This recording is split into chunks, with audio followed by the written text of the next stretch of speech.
Good day and welcome back to another Dbz Dokkan medal video. In this video we are going to be taking a look at the low class warriors challenge for the Fighting Legend Goku event. Now obviously we've been doing Fighting Legend Goku challenges actually free to play and with no items, and this challenge we'll be doing both at the same time. So the reason why you can do both at the same time is because the Team Bardock EZAs are very strong, especially compared to the Fighting Legend Goku event. The Fighting Legend Goku event came out a while ago and was quite a significant increase in the difficulty of content in Dbz Dokkan medal. It was also like the first real long form content, content that went past like 5 or 6 turns. And so at the time it was incredibly challenging. Obviously nowadays it's not as challenging as it used to be. It's nice that they brought out a mission for it. It's pretty cool that they've kind of made this way to keep the content relevant. But yeah, obviously a big thing or a big factor with it is going to be the fact that you do have to essentially take it on with a free to play team, because the majority of Team Bardock units or low class warrior units that players will get their hands on are going to be Team Bardock units. Team Bardock units are the most easily accessible low class warrior units, and most of them are pretty good, especially after their EZA.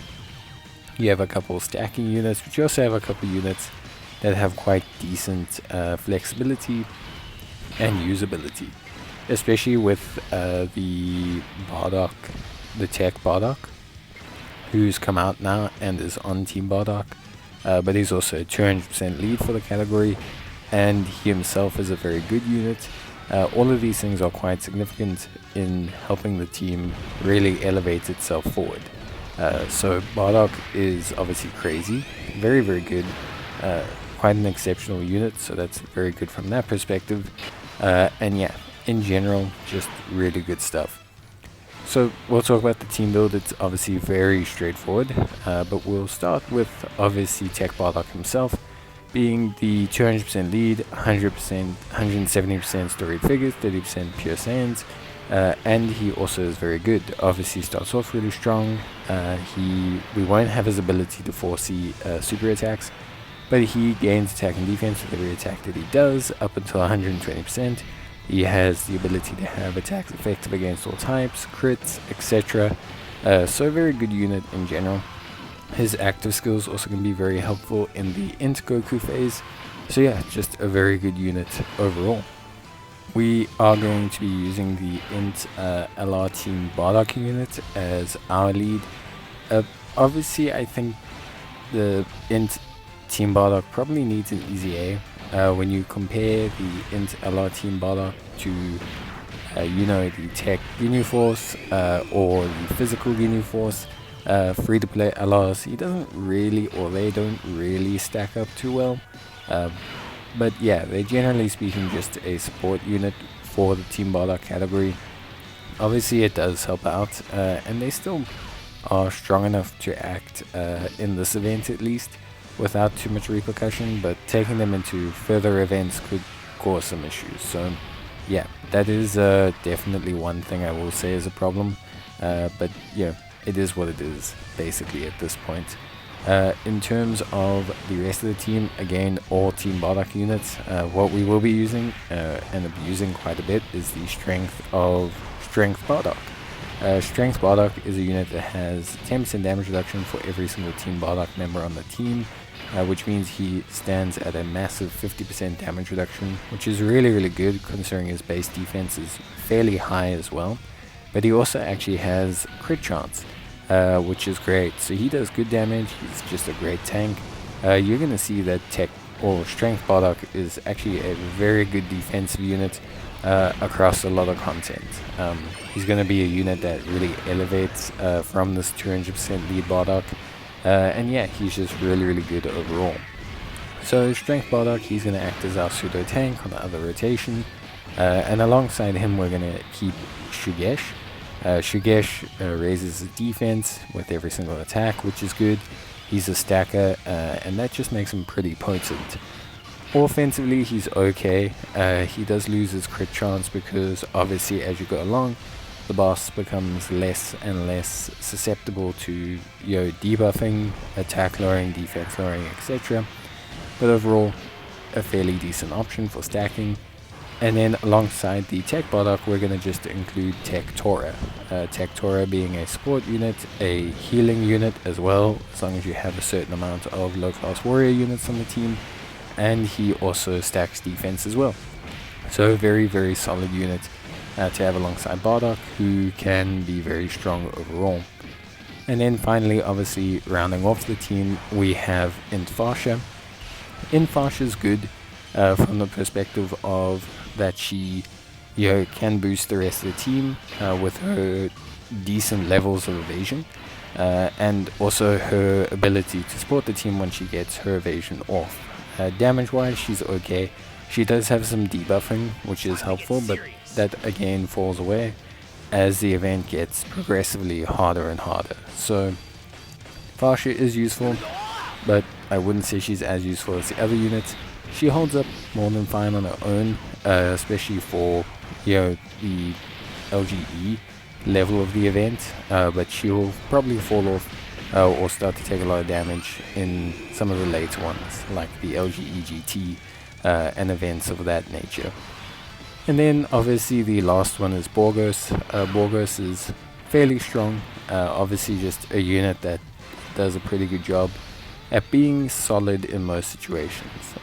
He's going to help out a lot in this strength phase. We're going to switch him in for Shigesh, more for a damage reason than the concern that Shigesh might get us killed.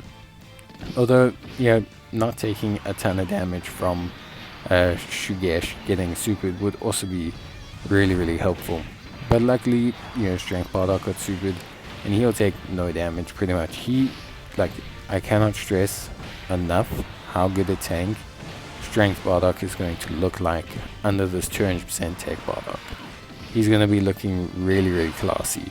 So just want to kind of preface that. But yeah, overall I think the team works more than fine. Obviously it's entirely free to play, not that that matters too much because that's kind of the whole point of them giving the LGE an event. But yeah, looks and functions really well. Obviously, if you do want to kind of be as efficient as possible, giving Tech Bardock the correct amount of rainbow orbs is going to be a pretty good thing to manage. Tech Bardock, obviously, big thing about him is his ability to crit and to have attacks effective against all types. So you're going to want 3 rainbow orbs to get the crits, which obviously would be great. Otherwise, you're going to want 2 rainbow orbs to get his attack and defense buff, or you're going to want 1 rainbow orb to get his attacks effective against all types. Me, personally, I kind of just aim for retaining his active skill. Gonna use that against the Int Goku, and then obviously I just try to cater it as best as I can towards getting him his rainbow orbs, because those do help. And like I said, they do tend to make him look a lot better when he gets his rainbow orbs, because his damage looks really, really solid then. Obviously with this specific team build, we don't go for activating the Goku attack buff. It's not that I don't want to, it's just that it's only really for the first 5 turns. So it does help, but in a longer event like this, which is probably going to go past 5 turns naturally, it's not really a big issue to bring Goku for that level of extra damage. But yeah, important to note, once you get Bardock's active skill, you don't need to get the 3 rainbow orbs to activate the crit hits. He'll automatically have crit hits. So yeah, but honestly, beyond that, there's not too much to say in terms of how to best manage this event. You're welcome to use items if you want to. It's really not a sin to get items, and if you are struggling, you can always grab some equipment. from the Trial or Awakening of a New Horizon event. That will obviously help you out, and you'll have a pretty good time that way as well. So yeah, I think, at least for me overall, I do think, you know, that the event is a pretty good time, but I do think like the Bardock team handles it very easily. So honestly, if you've easy-aired the Team Bardock team, then you're basically done. Just bring a friend Bardock like I have, and you can basically autopilot through. I actually genuinely think you could click auto battle and you would probably come out with the win. Like, I genuinely think that would happen. So yeah, overall, I think it's a pretty fun event, but I think with the level of power scaling now and how good the Team Bardock team is, especially with its new 200% lead, I do think the Fighting Legend Goku version is more just a warm-up and a fun way to look at the team, more so than anything else. Like, literally nothing here is distinctly difficult, so yeah, you shouldn't really have an issue. I mean, your attack units are getting hit for like 40k damage and stuff, you know, so yeah, it's really, really straightforward. And honestly, pretty decent time. But yeah, that's basically it. So let me know what you guys think. Let me know if you're struggling, or yeah, if you just enjoyed the video, let me know, or leave a like. I'll greatly appreciate it, as always. And yeah, I will see you guys in the next one. So obviously, until then, as always, take care, stay safe, and I'll see you guys at the next video. Bye.